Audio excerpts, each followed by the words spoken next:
नमस्कार MS TV पर आप सभी का बहुत-बहुत स्वागत है। मैं हूँ यशी और एक बार फिर रूबरू प्रोग्राम में आप सबका बहुत स्वागत करती हूँ। आज हमारे साथ में हर बार की तरह इस बार भी एक बहुत ही खास गेस्ट मौजूद हैं। डॉक्टर विपिन गौर सर हमारे साथ में मौजूद हैं। सर हम आपका बहुत-बहुत स्वागत करते हैं। Thank you. सबसे पहले तो सर का इंट्रोडक्शन दे दें तो सर एनएआई के जनरल सेक्रेटरी हैं एनआईसीजे के। और हम आपको बता दें एनएआई यानी कि न्यूज़पेपर एसोसिएशन ऑफ इंडिया जो रिप्रेजेंट करता है इंडियन मैगजीन्स एंड न्यूज़पेपर्स को। सर हम चाहेंगे आप हमारे दर्शकों को थोड़ी सी और जानकारी दें एनएआई के बारे में। Newspapers association of India Bharat की दूसरी सबसे पुरानी पत्रकारों की एक ऐसी संस्था है जो पत्रकारों के हितों के लिए काम करती हुई आ रही है। न्यूज़पेपर्स एसोसिएशन ऑफ इंडिया जो कि पत्रकारों का सबसे बड़ा संगठन भी आप बोल सकते हैं हिंदुस्तान के अंदर। एक ऐसा संगठन है जिसमें तकरीबन 10,000 से ज्यादा पत्रकार हमारे संगठन में जुड़े हुए हैं। करीब 4,000 से ज्यादा न्यूज़पेपर्स मैगजीन्स ये हमारे साथ एसोसिएट हैं। और 1993 में हमारे फादर साहब डॉक्टर एम.आर. गौर साहब ने इसको रजिस्टर्ड किया था और कोशिश की थी कि जितने भी कम्युनिटीज होती हैं उन सब के लिए कोई ना कोई हेल्पिंग हैंड होता है, या पत्रकार जो है वो देश की लोगों की समस्या तो बताता है, पर पत्रकारों की समस्या कौन बताए। तो इन सब उद्देश्यों के साथ न्यूज़पेपर्स एसोसिएशन ऑफ इंडिया का गठन किया गया और पिछले 32 सालों से न्यूज़पेपर्स एसोसिएशन ऑफ इंडिया पत्रकारों के हित के लिए काम कर रहा है। और कोशिश ये रहती है कि पत्रकारों के हितों के साथ साथ हम उन लोगों की भी हितों की बात करें। जैसे कि आप देखा होगा सोशल मीडिया, आजकल जी। सोशल मीडिया की कोई एसोसिएशन नहीं है। हम्म। अब उनके लिए कोई हेल्पिंग हैंड नहीं है, पर बहुत सारे सोशल मीडिया के ऐसे चैनल्स हैं या ऐसे पत्रकार हैं जिन्होंने हमसे मेंबरशिप ली है और वो चाहते हैं कि उनके साथ कोई समस्या है तो हम उनकी हेल्प करें। फिर उन्होंने क्वेश्चन रेज किया कि सर हम चाहते हैं कि जो प्रिंट के जर्नलिस्ट हैं, इलेक्ट्रॉनिक मीडिया के जर्नलिस्ट हैं, हम्म। उनको मान्यता प्राप्त पत्रकार भी बनाया जाता है। सरकार उन्हें मान्यता प्राप्त बनाती है, उनको जी। एक्रेडिटेशन देती है। हम्म। तो हमारे लिए भी कुछ ऐसी नीतियां बनाई जाए। तो हमें बड़ा अच्छा लगा कि भाई उनकी कोई डिमांड आई है और हमें ये करना चाहिए। तो हम लोगों ने लगभग सब देश की जितनी भी राज्य सरकार हैं उन सबको हमने पत्र लिखा और उसमें हमने उनसे एक अमाइंडमेंट करने की मांग करी कि जो डिजिटल के जर्नलिस्ट हैं, डिजिटल मीडिया में जर्नलिस्ट हैं, सोशल मीडिया में जर्नलिस्ट हैं, अच्छा काम कर रहे हम्म। हैं, तो उनको भी एक प्रक्रिया बनाई जाए जिसमें कि उनको भी मान्यता प्राप्त पत्रकार बनाया जाए, एक्रेडिटेशन दिया जा सके। जी। तो न्यूज़पेपर्स एसोसिएशन ऑफ इंडिया पत्रकारों के हित के लिए ही काम करती है। और पत्रकार कहीं से भी हो, किसी भी माध्यम से हो, किसी भी चैनल से हो, यानी कि इलेक्ट्रॉनिक या प्रिंट जी। या डिजिटल, पत्रकार होना चाहिए, हम उसके साथ खड़े रहते हैं। क्या बात है सर। सर इसी से रिलेट करते हुए हम आपसे पूछना चाहेंगे कि जर्नलिस्ट की बीइंग अ जर्नलिस्ट मैं आपसे पूछना चाहूंगी कि जर्नलिस्ट की सबसे बड़ी रिस्पॉन्सिबिलिटी आपके हिसाब से क्या होती है? एक पत्रकार की सबसे बड़ी जो रिस्पॉन्सिबिलिटी है वो ये है कि हमारे देश में किसी भी व्यक्ति के साथ अगर कुछ गलत हो रहा है, उस गलत होने से रोकना, और जो गलत हुआ है उसको सरकार तक, प्रशासन तक पहुंचाना। पत्रकार समाज का आईना है। जी। आपने मिरर देखा, मिरर? हाँ तो जी। मिरर में हम क्या देखते हैं? खुद को देखते हैं। जी। और हमारे समाज में अगर कुछ भी गलत हो रहा है तो उसको अपने समाचार पत्र में छापना, उसको अपने चैनल में चलाना, अगर हम सोशल डिजिटल मीडिया से तो उसको अपने सोशल या डिजिटल मीडिया में डालना, और सरकार और प्रशासन तक वो समस्या को पहुंचाना और उसका समाधान कराना। पत्रकारिता का सिर्फ मतलब ये नहीं कि हम लोगों ने खबर बना दी और काम खत्म, या हम लोगों ने कैमरा से कोई चीज शूट कर दी और हमने बता दिया यहाँ पर ये घटना हुई, काम खत्म। जी। हमारा काम ये भी है कि हम उस चीज पे रिसर्च करें, हुँ। उसको एनालाइज करें, और हम भी कुछ ऐसे निष्कर्ष निकाल के सरकारों को दें या जनता को दें जिससे कि उस चीज के ऊपर और ज्यादा से ज्यादा उनकी मदद हो सके। जी, बिल्कुल बेसिकली सोसाइटी के लिए, समाज के लिए काम करना जी। बहुत ज़रूरी है। एक सोशल वर्क जो कहते हैं जी, ना, बिल्कुल। रियल सोशल वर्क जो है वो आप कह सकते हैं जर्नलिज्म है।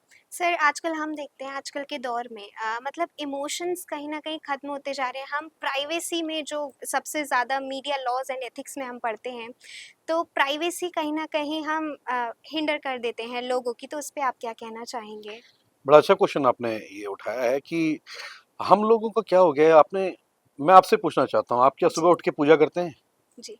करते हैं। हाँ जी। पर हिंदुस्तान में 90% लोगों ने पूजा करना, अपने मंत्रों का उच्चारण करना, हुँ। अपनी सभ्यता को भूल गए हैं। बिल्कुल। आज देखिए कि जो भी व्यक्ति, आप किसी ब्राह्मण के घर में जाइए, हुँ। तो आप किसी ब्राह्मण के घर में जब जाएंगे तो आप सबसे पहला उसका उद्देश्य देखेंगे कि अपने बच्चों को एजुकेशन दिलाना। हुँ। दूसरी क्या चीज देखेंगे, उनको सभ्यता, उनको संस्कृति, उनको हमारे देश के बारे में जानकारी देना, उनको संस्कृति के बारे में जानकारी देना। जी। आज हमारा समाज सिर्फ मोबाइल पे उठता है और मोबाइल पे सो जाता है। आज हमारा यूथ जो है, मुझे कहने में शर्म भी आती है और कभी कभी ऐसा लगता है कि मैं ऐसा क्यों बोल रहा हूँ, पर ये सच्चाई है कि हमारा यूथ मोबाइल पे सिमट गया है। बिल्कुल। कुछ समय पहले मुझे एक बार मन में कुछ हलचल सी आने लगी कि एआई आ गया है, मोबाइल, कंप्यूटर, इलेक्ट्रॉनिक चीजें इतनी ज्यादा बढ़ गई हैं और एआई के आने से अब कुछ दिनों के बाद जब हमारे बच्चे बड़े होंगे तो उनकी जॉब, कैसे जॉब करेंगे, जॉब सिक्योरिटी जीरो लगने लगी। जी। पर एक आर&डी करी हम लोगों ने और उसमें मुझे जब आर&डी का रिजल्ट आया तो मुझे ज्यादा आश्चर्य इस बात का हुआ कि मेरे बच्चों का जो फ्यूचर है वो सिक्योर है। क्यों? क्योंकि 90%, 90% जो यूथ है हम्म। वो सिमट गया है मोबाइल पे। बिल्कुल। अब जो एक बच्चा 4 घंटे पढ़ना चाहिए तो 8 घंटे सिर्फ स्क्रॉलिंग कर रहा है, सिर्फ स्क्रॉलिंग। 4 to 8 hours यूथ जी। आज की डेट में सिर्फ रील्स देख के अपना पूरा दिनचर्या निकाल रहा है। हम्म। तो आपको क्या लगता है कि ऐसा यूथ आगे चल के कुछ कर पाएगा? बहुत मुझे तो मुश्किल है। बिल्कुल भी नहीं लगता है। तो जी। इसलिए मेरे को लगता है कि मैंने अपने बच्चों को सिखाया है, उनको टेक्नोलॉजी का ज्ञान होना चाहिए, जी। उनको मोबाइल का ज्ञान होना चाहिए, उनको लैपटॉप का ज्ञान होना चाहिए, उनको न्यूज़ चैनल्स दिखाने चाहिए। जिस तरीके से उनकी एज बढ़ रही है, जिस क्लासेस में वो आ रहे हैं, हमें बच्चों के साथ उतना घुलना-मिलना चाहिए, उनके साथ बातें करनी चाहिए। हम्म। तो ये सब चीज़ें हम लोग तो कर रहे हैं क्योंकि हम लोग कोशिश ये करते हैं कि हम अपने समाज के साथ जुड़े हुए हैं, अपनी संस्कृति के साथ जुड़े हुए हैं। हम लोग डेली उठ के सुबह, मेरा बेटा अपने आप ही शाम को पूजा करता है, उसको बोलना नहीं पड़ता है। मेरी बिटिया मॉर्निंग में स्कूल जाने से पहले हाथ जोड़ती है, टीका लगाती है अपने। तो हम अगर ये संस्कृति जो है अपनी बरकरार रखेंगे तो जो आप प्राइवेसी वाली बात बोल रहे हैं, ये चीजें जो हैं ये बहुत सही तरीके से आगे चलेंगी। आप देखिए जी। आजकल डिवोर्स हो रहे हैं, साइलेंट डिवोर्स हो रहे हैं। हम्म। शादी तो कर ली, बाद में नहीं अपना सिस्टम चल पा रहा है तो डिवोर्स कर रहे हैं। तो बिल्कुल। अब शादियां भी वो डिवोर्स हो रही हैं जो लव मैरिज करी हुई है। हम्म। जिन्होंने लव मैरिज करी वो साइलेंट डिवोर्स कर रहे हैं। जी। तो ये सब चीजें बढ़ती इसलिए जा रही हैं क्योंकि हम लोगों ने अपने कल्चर को, अपनी संस्कृति को छोड़ दिया है। हम्म। हमारी जो यूनिवर्सिटी है वो व्हाट्सएप यूनिवर्सिटी हो गई है। हमारा जो फुल डे का गेमिंग जो पीरियड होता था या हमारा शरीर को तंदुरुस्त रखने के लिए हमारा एथलीट होता था, हम्म। वो हमारा मोबाइल हो गया है। हम्म। ज्ञान तो हमारे लिए जीरो हो गया है। हमारे को वही ज्ञान है जो हमें सिर्फ मोबाइल से मिल रहा है। जी। किताबें पढ़नी हमने छोड़ दी है। मोबाइल पे हम लोग पढ़ते हैं, न्यूज देखते हैं, फेक न्यूज। अभी कुछ दिनों पहले देखा होगा कि आज तक जैसे चैनल ने एक खबर चला दी थी कि जी। धर्मेंद्र जी धर्मेंद्र का जी। देहांत हो गया है, पर वो खबर बाद में पता चला कि वो असली फेक खबर थी। नहीं थी, फेक थी। जी। जी। तो इसलिए मैं कह रहा हूँ कि हमें आर&डी करनी चाहिए और सबसे बड़ी चीज ये है कि हमें पढ़ना चाहिए, हमें डेली न्यूज़पेपर पढ़ना चाहिए। हम्म। हमें ये लैपटॉप या मोबाइल पे पेपर नहीं पढ़ना चाहिए, हमें बिल्कुल। हमारे पास में जो हार्ड कॉपी है उसको पढ़ना चाहिए जी। और लिखना भी चाहिए साथ साथ। अब हमें लगता है कि हमें कुछ पॉइंट्स ऐसे हैं कि हाँ ये न्यूज़पेपर आया है, इस न्यूज़पेपर में कुछ हेडलाइंस अच्छी हैं या हम्म। कुछ टॉपिक्स अच्छे हैं, उन्हें हमें अपने बुक्स में, अपनी डायरीज में लिखना भी चाहिए। जी, बिल्कुल सर। सर मैं आपको बताना चाहूँगी मारवा स्टूडियोज़ पे कुछ ही टाइम बाद अभी आयोजित होने वाला है ग्लोबल जर्नलिज़्म फेस्टिवल। तो हम उस पे भी आपसे बहुत सारी जानकारियाँ लेना चाहते हैं, जो बडिंग जर्नलिस्ट्स हैं, उनके लिए हम पूछना चाहते हैं सर, आपके हिसाब से आज के एरा में करंट सिचुएशन के हिसाब से अगर देखें तो फ्रीडम ऑफ प्रेस का क्या मतलब रह गया है? मैं सबसे पहले तो आपको बताना चाहता हूँ कि ग्लोबल फेस्टिवल जर्नलिज्म ये एक ऐसा फेस्टिवल है जिससे मतलब मैं कहते हैं ना कि हम रूह से जुड़े हुए हैं। जी। इसका फर्स्ट एडिशन जो शुरू किया था उस समय संदीप मारवा सर और मैं, हम लोग ही बैठे थे, बात कर रहे थे और बातों बातों में हम लोगों ने प्रयास किया कि हम करें। और सर, संदीप सर तो है, इज अ ग्रेट पर्सन, वो कुछ हुँ। ठान लेते हैं तो करके ही उसको आगे बढ़ते हैं। जी। और उनके गाइडेंस में हम लोगों ने इस प्रोग्राम को शुरू किया और सर ने बोला 100% अच्छा होगा। हुँ। और आप विश्वास करेंगे, पहला जर्नलिज्म फेस्टिवल जो था हमारा उसमें 37 कंट्रीज से लोगों ने पार्टिसिपेट किया। उस समय हमें ये लग रहा था कि कैसा होगा, क्या होगा, बट हमें भरोसा था कि संदीप सर खड़े हैं। जब कहते हैं ना कि हमारा लीडर पावरफुल हो, हमारे लीडर के ऊपर भरोसा है, जी। तो डेफिनेटली आपकी सारी चीज अच्छी होंगी होंगी। हुँ।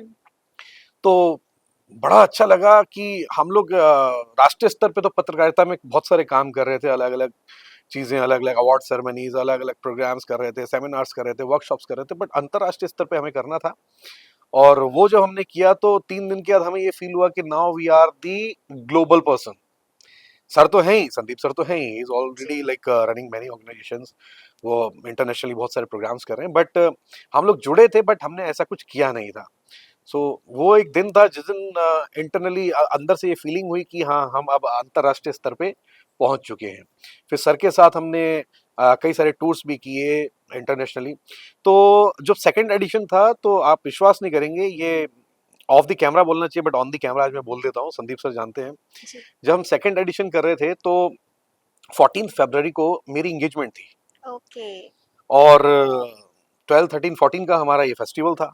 ओह! तो मेरी एंगेजमेंट सारी चीज़ें डन हो गई, सारे जो गेस्ट थे सबको बोल दिया, और मेरे को एकदम 3 दिन पहले ही याद आया कि फेस्टिवल तो 3 दिन का है और मेरी एंगेजमेंट है। ओह! ओह! तो मैं बड़ा परेशान, जी। मैं सर को फ़ोन किया, कह रहे कोई दिक्कत नहीं विपिन, तू अपना प्रोग्राम कर, मैं सँभाल लूँगा। हुँ। बट मुझे लगा नहीं यार, हमने इसके लिए जो है बहुत कहते हैं ना कि दिल से, कहते हैं ना कि कोई चीज़ें इमोशनली अटैच हो जाती है हमारे जी, साथ। जी। तो आप विश्वास करेंगे, मैंने 14 की जगह 15 को अपनी एंगेजमेंट करी। ओह! एक दिन डिले कर दिया एंगेजमेंट को। मैंने कहा नहीं, फेस्टिवल में मुझे रहना है, भले ही कुछ भी हो, मैं फेस्टिवल में रहूंगा, सुबह से लेकर शाम तक रहूंगा, तीनों के तीनों दिन रहूंगा। जी। तो मैंने अपने जो एंगेजमेंट थी उसको एक दिन डिले कर दिया, सारे गेस्ट को दोबारा से अगले दिन का टाइम दिया, तो नेक्स्ट डे मेरी एंगेजमेंट हुई। बट मुझे इस बात का बड़ा कहते हैं ना कि फक्र होता है, हुँ, हुँ। गर्व होता है कि मैंने अपने काम को, कहते हैं वर्क इज वर्शिप, बिल्कुल सर। तो मैंने अपने काम को भगवान समझा, और आज देखिए 14th एडिशन की शुरुआत होने जा रही है, जी। 14 ईयर हो जाएंगे इसको कंप्लीट। तो कहते हैं कि एक छोटा बच्चा होता है कि हम उसको जब गोदी में खिलाते हैं, बोलते हैं कि बेटा बड़ा होके ऐसा बनेगा, वैसा बनेगा, जी, ये करेगा, वो करेगा। आप देखिए हजारों लोग इस फेस्टिवल का हिस्सा बन चुके हैं, बिल्कुल। हजारों लोग। और सिर्फ यहाँ के ही स्टूडेंट्स नहीं, करीबन करीबन मुझे इतना तो पता है, कम से कम 100 से ज्यादा इंस्टीट्यूट, यूनिवर्सिटीज, कॉलेजेस के स्टूडेंट्स इस प्रोग्राम का हिस्सा बन चुके हैं। और बिल्कुल। जो हिस्सा पहले प्रोग्राम में बनता है वो तो हिस्ट्री में रिकॉर्ड हो जाता है कि वो ही इज अ हिस्ट्री मेकर। जी। तो मुझे बड़ी खुशी होती है कि जब भी ये फेस्टिवल, क्योंकि हम जर्नलिस्ट हैं और हमारे लिए तो ये अंतर्राष्ट्रीय मेला है, और इस मेले के लिए तो हम लोग वेट करते हैं। ये सही जैसे ही बात। 14 को खत्म होगा, तो 15 से हम दोबारा आयास लगाने बैठ जाएंगे कि हाँ, ये अगले साल आएगा, हम ये करेंगे, नेक्स्ट ऐसा ईयर की क्या करेंगे, प्रिपरेशंस प्रिपरेशंस रहेंगी। रहेंगी। बिल्कुल सर। तो जो हमारे बडिंग जर्नलिस्ट हैं उनको मैं बोलना चाहता हूँ कि आपको अगर इस तरीके का कहीं मौका मिलता है कि इतने बड़े बड़े पत्रकार यहाँ पर आते हैं, हुँ। इतने बड़े बड़े आरजेस यहाँ पर आते हैं, कई देशों के राजदूत यहाँ पर आते हैं, जी। तो इतने सारी बड़ी बड़ी पर्सनैलिटीज यहाँ पर अपनी लाइफ एक्सपीरियंस शेयर करती हैं, तो उनके लिए एक बहुत बड़ी चीज है। बिल्कुल। गूगल में किसी चीज को पढ़ना और लाइवली सामने किसी को सुनना और उसको समझना, बहुत बड़ी ये बात है। बहुत बड़ी बात होती है। और कई बार ऐसा होता है कि बड़े बड़े चेहरे जिनसे मिलने के लिए भीड़ में हाथ दिखा रहे होते हैं, बिल्कुल। वो चेहरे यहाँ पर आपके सामने होते हैं, जिनके साथ आप सेल्फी ले सकते हैं, फोटो ले सकते हैं, उनसे बात कर सकते हैं, उनका इंटरव्यूज कर सकते हैं। जी। तो आपके लिए इतनी बड़ी अपॉर्चुनिटी है। अगर हम मेरा स्टूडेंट वाला टाइम होता, तो मेरे लिए तो पूरे साल की मेरी क्लासेस और ये 3 दिन का फेस्टिवल एक बराबर था। Oh! So sweet sir, so sweet. जी। ये बहुत बड़ा मौका है, ये मैं भी कहना चाहूँगी हम सभी के लिए, जितने भी जर्नलिस्ट्स हैं, बडिंग जर्नलिस्ट्स हैं। तो सर सवाल एक छोटा-सा यही रहेगा आपसे कि आजकल के दौर में क्या एक डेफ़िनिशन आप देना चाहेंगे फ्रीडम ऑफ प्रेस को, जैसा मैंने पूछा भी जी, जी, था जी, जी, आपसे जी। तो? हाँ, मैं फ्रीडम ऑफ जी। प्रेस देखिए, कई मायनों में हम लोग we are the real journalist, हुँ, वी आर हुँ। Neutral journalist. जी। We are not with the BJP, we are not with the Congress, मतलब कि हम ना कांग्रेस के साथ, ना बीजेपी के साथ, ना जी। किसी पार्टी के साथ हैं। बिल्कुल। कई मुद्दों पे, कई पॉइंट्स पे हमारी जो फ्रीडम ऑफ जर्नलिस्ट हम लोग बोलते हैं वो नहीं है। हुँ, हुँ। पर कई चीजों पे फ्रीडम ऑफ जर्नलिस्ट है। जी। क्यों?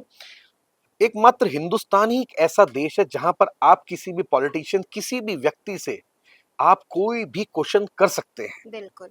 कोई भी सवाल आप कर सकते हैं। That is a freedom of press. जी। पर कई सारी चीजें ऐसी हैं जहां पर हम लोग मान के चलिए कि आप, कई पत्रकार ऐसे होते हैं जो अपनी बड़ी खबरें बना रहे होते हैं, कुछ अच्छा गवर्नमेंट को देना चाहते हैं, पर उससे पहले माफियाज उनको मार देते हैं। बिल्कुल, सही बात है ऐसे सर। बहुत सारे केसेस आते हैं साल भर, हम लोग उनके ऊपर रिसर्च करते हैं, हम कोशिश करते हैं कि उनको न्याय दिला सकें, सरकार से उनको मदद दिला सकें। हुँ। तो कहीं कहीं पर चीजें हैं, समस्याएं हैं, पर फिर भी जो फ्रीडम ऑफ प्रेस है, विश्व में कहीं नहीं है, सिर्फ और सिर्फ हिंदुस्तान में, जहां पर आपको सवाल पूछने की आजादी है। बिल्कुल सर, ये थोड़ा-सा जर्नलिस्ट जो अब बडिंग जर्नलिस्ट्स हैं, उनको समझने वाली चीज़ है ये कि अक्सर लोग गलत ले जाते हैं सिनेरियो को, सिचुएशंस को, तो ये बहुत ख़ास चीज़ है जो उनको समझनी चाहिए और बहुत खूबसूरत आंसर दिया आपने इस चीज़ का। तो सर फैक्ट चेकिंग जो होती है, वेरिफिकेशन ऑफ फैक्ट्स कितना इम्पोर्टेंट होता है जर्नलिज़्म में? सबसे ज़्यादा ज़रूरी वो है। आजकल जो फेक न्यूज़ या फिर जल्दीबाजी की खबरों की वजह से हुँ। माहौल खराब हो जाता है, जी। उसका कारण ही ये पेशेंस नहीं है। हम लोग टीआरपी की आड़ में इतना आगे बढ़ गए। टीआरपी, आप व्यूज़ देखिए ना, आज की डेट में कई सारे ऐसे लाइक छोटे-छोटे चैनल्स हैं, उनके जो रिपोर्टर्स हैं, हुँ। वो गाली देना, वल्गैरिटी ऐसी चीज़ ले आते हैं कि उनके व्यूज़ बढ़ जाएँ। जी। ऐसे ही अगर आप थोड़ी अच्छी जर्नलिज्म में आ जाएंगे, उनके अंदर पेशेंस नहीं है, उनको चाहिए कि हमारी टीआरपी तुरंत बढ़े। हुँ। जो मैंने आपको धर्मेंद्र जी वाला किस्सा बताया जी, अभी। जी। और टीआरपी से मतलब नहीं है, हमारे देश को, हमारी जनता को सच्चाई दिखानी है। टीआरपी क्या ले जाएगी आपका? बिल्कुल। आपको एडवर्टीजमेंट बढ़ेंगे ना, सच्ची खबर दिखाइए, लंबी खबर आपकी चलेगी, अच्छी स्टोरी होगी तो आपको टीआरपी मिलेगी। हुँ। भाई टीआरपी का मतलब क्या है? आप अच्छी चीज दिखाओगे, टीआरपी मिलेगी। बिल्कुल। आप कोई सोप यूज करते हैं, जी। आपने एडवर्टीजमेंट देखा कि ये कंपनी का सोप जो है ज्यादा अच्छा है, आपने यूज किया, आपको अच्छा नहीं लगा, आप नहीं यूज करोगे उसको। आप वही यूज करोगे जो आपको अच्छा लगता है। मुझे जो चैनल अच्छा लगता है मैं वही देखूंगा, हुँ। मेरे को जो बिल्कुल। अच्छा लगता है मैं वही देखूंगा, मुझे जो न्यूज़पेपर अच्छा लगता है मैं वो पढ़ूंगा, क्योंकि मुझे उनकी भाषा शैली अच्छी लगती है, हुँ। मुझे उनका विजुअलाइजेशन अच्छा लगता है, मुझे उनके प्रोड्यूस करने का तरीका अच्छा लगता है, जी। तो मैं वही चीज देखूंगा। तो अगर हम लोग फेक चीजें या जल्दीबाजी, बिना पेशेंस के हम लोग ऐसी खबरें दिखा देंगे जिससे कि कल के दिन हमें सॉरी या माफी मांगना पड़े, वो बिल्कुल। सब बेकार की चीजें हैं। तो मैं, चाहे वो कोई भी जर्नलिस्ट हो, चाहे वो बडिंग जर्नलिस्ट है, चाहे वो स्टूडेंट्स हैं, चाहे वट एवर दी जर्नलिस्ट, हुँ। मैं एक चीज बोलना चाहता हूँ, पेशेंस रखिए, जी। थोड़ा धैर्य बना के रखिए। टीआरपी आपका जो है भगवान नहीं बना देगी, ना ही टीआरपी आपके चैनल को, सारे चैनल डिलीट करके सिर्फ एक ही चैनल बना देगी। बिल्कुल। तो आप थोड़ा धैर्य रखिए। बहुत चीजें हैं जो कि धैर्य रखने से अच्छी होती हैं। बिल्कुल सर, बहुत ख़ास चीज़ है ये, हम दर्शकों को भी बताना चाहेंगे कि पेशेंस आजकल के टाइम में रखना बहुत ज़रूरी है। जी। तो सर एक आखिरी सवाल आपसे ये रहेगा कि आपके हिसाब से what needs to be changed in journalism? पत्रकारिता में सबसे बड़ा जो चेंज चाहिए, वो ये चाहिए कि हमारे लोगों ने पढ़ना छोड़ दिया है। हुँ। हम लोग सोचते हैं कि हमारे हाथ में मोबाइल है, हमने कैमरा ऑन किया, कोई भी सवाल कर लिया, जी। बट हम लोग पढ़ते ही नहीं है। किसी एक फिजिक्स के प्रोफेसर से क्वेश्चन अगर आप कर लो बायोलॉजी का, तो क्या करेगा? आंसर नहीं करेगा। बिल्कुल। आप, कोई मिनिस्टर है, वो मिनिस्टर जो है आपका टूरिज्म का है, और उससे आप जो क्वेश्चन कर रहे हो वो डिफेंस के कर रहे हो, हुँ। तो क्या है? कुछ भी नहीं। इसलिए पढ़ना जरूरी है। जी। आप चाहे सवाल करिए ना करिए, आप खबर बनाइए ना बनाइए, आप कंटेंट बनाइए या ना बनाइए, आप फोटो जर्नलिस्ट हैं, वीडियो जर्नलिस्ट हैं, आप कुछ भी हैं, अगर आप पत्रकारिता में हैं, पीआर में हैं, किसी भी मास कम्युनिकेशन वाली स्थान पे है, मास कम्युनिकेशन, मैं तो मास कम्युनिकेशन, फिल्म इंडस्ट्री को मास कम्युनिकेशन मानता हूँ, क्योंकि वहां भी हम मास टू मास कनेक्ट करते बिल्कुल। हैं। बिल्कुल सर। सिंगिंग से लेकर एक्टिंग से लेकर, ये this all the mass communication, हुँ। जहां हम एक दूसरे मास को आपस में कनेक्ट करते हैं। जी। तो हमारे को पढ़ना सबसे ज्यादा जरूरी है, तभी हमारे जर्नलिज्म में चेंज आएगा। हुँ। नहीं तो हर दूसरे आदमी के पास मोबाइल है। आजकल तो आप देखिए, हर दूसरे आदमी के पास मोबाइल है, आदमी अपना मोबाइल निकालता है, फालतू के क्वेश्चंस करता है, फालतू के रिप्लाईज आते हैं, उनको डाल देता है, बिल्कुल। उसका चैनल में व्यूज आ जाते हैं, वो सोचता है जी मजे आ गए, बढ़िया हो गया, मेरे व्यूज बढ़ गए, मेरे फॉलोवर्स बढ़ गए। जी। पर पत्रकारिता फॉलोवर्स पे नहीं है, पत्रकारिता व्यूज पे नहीं है, पत्रकारिता टीआरपी पे नहीं है, पत्रकारिता समाज का आईना है। फिर से बताता हूं मैं आपको, बिल्कुल। पत्रकारिता समाज की सेवा है, और चेंज लाने के लिए हमें पत्रकार बनना होगा, ना कि हमें कोई famous anchor, famous reporter, famous writer, famous content writer. जी। तो हमें फेमस वाला नहीं बनना है, हमें पत्रकार बनना है। और जो पत्रकार बनता है, ईश्वर डेफिनेटली उसको इज्जत बहुत देता है। आप बड़े-बड़े पत्रकार हैं जिन्होंने फेम के लिए काम नहीं किया, जी। अपने देश के लिए काम किया, अपने काम के लिए काम किया। बेसिकली वर्क इज़ वर्शिप, अपना काम हुँ। ही भगवान है। बिल्कुल। तो उनकी इज्जत होती है, क्यों नहीं होगी इज्जत? एक-एक शब्द देखिए उनका लिखा हुआ, कितने बढ़िया उनके जो वर्डिंग्स होती हैं, उनको पढ़ने में ऐसा लगता है कि वाह! इन्होंने खुद लिखा है। नहीं तो आजकल तो लोग क्या करते हैं, एआई में डाला, खबर बन के तैयार है, आप लगा दीजिए कहीं भी छाप वही ना के, सर, ओरिजिनैलिटी खत्म हो गई है खत्म हो आजकल गई। लोगों रिसर्च करनी छोड़ दी लोगों ने। में। जी। मुझे आज भी याद है कि हम लोगों ने जब स्टार्टिंग करी जर्नलिज्म की, हम लोग पुलिस स्टेशन जाते थे, कोर्ट जाते थे, बिल्कुल, अलग-अलग जगहों पे जाते थे, डायरियाँ खोलते थे, ढूँढते थे, उनको नोट करते थे, डाटा लिखते थे। कलेक्शन, जी, उसके बाद हम लोग खबरों को बनाया करते थे, आर्टिकल्स को बिल्कुल, बनाया करते थे। पर आज तो क्या हो गया, गूगलबाबा.com, आपने गूगल खोला, खबर आपके सामने है, एआई में उसको कॉपी पेस्ट करके डाला, आपकी नई खबर तैयार है। बिल्कुल सही बात है। तो सर, ओरिजिनैलिटी आजकल के दौर में जी, बरकरार रखना बहुत ज़रूरी है। सर, बहुत खूबसूरत चर्चा रही आपके साथ में और मुझे उम्मीद है दर्शकों को भी, जो भी हमारे जर्नलिस्ट्स हैं, बडिंग जर्नलिस्ट्स हैं, उनके लिए भी ये बहुत इन्फॉर्मेटिव सेशन रहा है। थैंक यू सो मच अपना कीमती समय हमें देने के लिए। थैंक यू सो मच और आप देखते रहिए एमएस टीवी। Thank you.